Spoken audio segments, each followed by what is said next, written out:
আসসালামু আলাইকুম রহমতুল্লাহি ওয়া বারাকাতুহু। দর্শক, আজকের ফাজাইলে আমলের হিকায়াতে সাহাবা থেকে হযরত আনাস ইবনে নজর রাদিয়াল্লাহু এর শাহাদাতের ঘটনা আপনাদের সম্মুখে পাঠ করিব।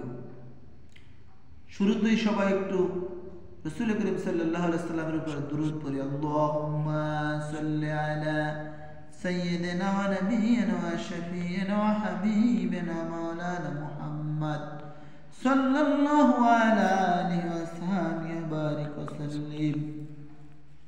হযরত আনাস ইবনে নজর রাদিয়াল্লাহু একজন সাহাবী ছিলেন। তিনি বদরের যুদ্ধে শরীক হইতে পারেন নাই, এই জন্য তাহার মনে খুব দুঃখ ছিল। তিনি নিজেকে তিরস্কার করিয়া বলিতেন, ইসলামের সর্বপ্রথম আজিমুশান যুদ্ধ হইয়া গেল, আর তুমি উহাতে শরীক হইতে পারিলে না। তার আকাঙ্ক্ষা ছিল আবার যদি কোনো যুদ্ধ হয় তবে মনের বাসনা পূরণ করিবে।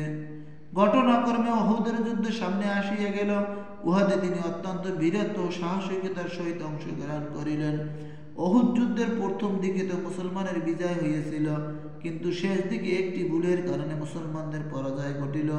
ভুলটি এই ছিল যে হুজুর আকরাম সাল্লাল্লাহু আলাইহি সাল্লাম কিছু লোককে একটি বিশেষ জায়গায় নিযুক্ত করিয়া দিয়েছিলেন যে যুদ্ধে জয় পরাজয় যাহাই হোক না কেন, আমি না বলা পর্যন্ত তোমরা এই জায়গায় ত্যাগ করিবে না।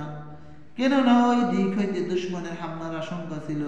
যখন প্রথম দিকে মুসলমানদের বিজয় হইল এবং কাফেররা পলায়ন করিতে লাগিল, তখন তাহারা উক্ত স্থান হইতে সরিয়া গেলেন এবং মনে করিলেন যে এখন যুদ্ধ শেষ হইয়া গিয়াছে, কাজেই পলায়নরত কাফেরদের পিছনে ধাওয়া করা হোক এবং গনিমতের মাল হাসিল করা হোক। দলের সর্দার তাহাদিগকে হুজুর সাল্লাল্লাহু আলাইহি সাল্লামের নির্দেশ স্মরণ করাইয়া দিয়া এই জায়গা ত্যাগ করিতে নিষেধ করিলেন, কিন্তু তাহারা মনে করিলেন যে হুজুর সাল্লাল্লাহু আলাইহি সাল্লামের এই নির্দেশ তো শুধু যুদ্ধ চলাকালীন সময়ের জন্য ছিল। অতএব তাহারা সেই স্থান ত্যাগ করিয়া যুদ্ধের ময়দানে গিয়া পৌঁছিলেন। অপরদিকে পলায়নরত কাফেররা এই স্থান খালি দেখিয়া এই দিক হইতে মুসলমানদের উপর আক্রমণ করিয়া বসিল। মুসলমানগণ নিশ্চিত ছিলেন এই অতর্কিত ও অপ্রস্তুত আক্রমণে তাহারা পরাজয় বরণ করেন। মুসলমানগণ নিশ্চিন্ত ছিলেন, মানে তারা তো জয় হয়ে গেছে এইটা ভেবে তারা আবার আক্রমণের কোনো আশা করেন নাই। এই ফাঁকে কাফেররা অতর্কিত ও অপ্রস্তুত আক্রমণে তাহারা পরাজয় বরণ করেন। তাহারা উভয় দিক হইতে কাফেরদের বেষ্টনীর ভিতরে পড়িয়া যান। এমত অবস্থায় মুসলমানগণ পেরেশান হইয়া এদিক ওদিক ছুটাছুটি করিতে লাগিলেন। হযরত আনাস রাদিয়াল্লাহু দেখিলেন